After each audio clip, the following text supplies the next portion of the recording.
झटपट पदर काढायचा असेल तर आपल्या हातातल्या बांगडीच्या साहाय्याने आपण पदर काढू शकतो. कसा काढायचा ते मी तुम्हाला दाखवणार आहे. पण सुरुवातीला आधी आपली साडी समजा तुमची स्लिपरी असेल तर अशा प्रकारे साडीचं जे टोक असतं त्या ठिकाणी आपल्याला छोटीशी गाठ बांधायची आणि त्यानंतर साडी नेसायला सुरुवात करायची आहे. आणि आता इथे पदर काढायचा आहे तर पदराची जी दोन्ही टोकं आहेत ती अशा प्रकारे एकत्र करून घ्यायची आहेत.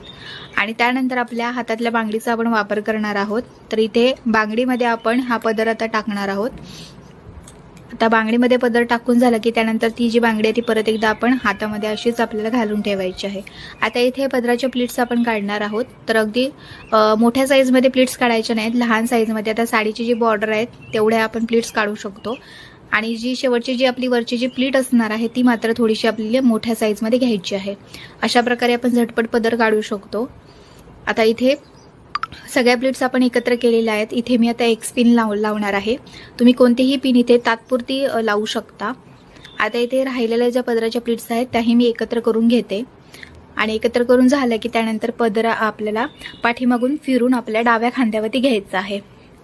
आता इथे बघा पूर्ण पदर आपला तयार झालाय. मी बांगडीमधून काढून घेतला आणि पाठीमागून फिरून आता मी डाव्या खांद्यावरती घेते. आता पदराला पिन लावताना आपल्याला खांद्याच्या थोडंसं पाठीमागे पिन लावायचे. अगदी खांद्यावरती तुम्ही पिन लावू नका. आणि पदराची जी उंची असते ती आपल्या गुडघ्याच्या थोडीशी खाली असायला पाहिजे. डिटेल व्हिडिओ माझ्या YouTube चॅनल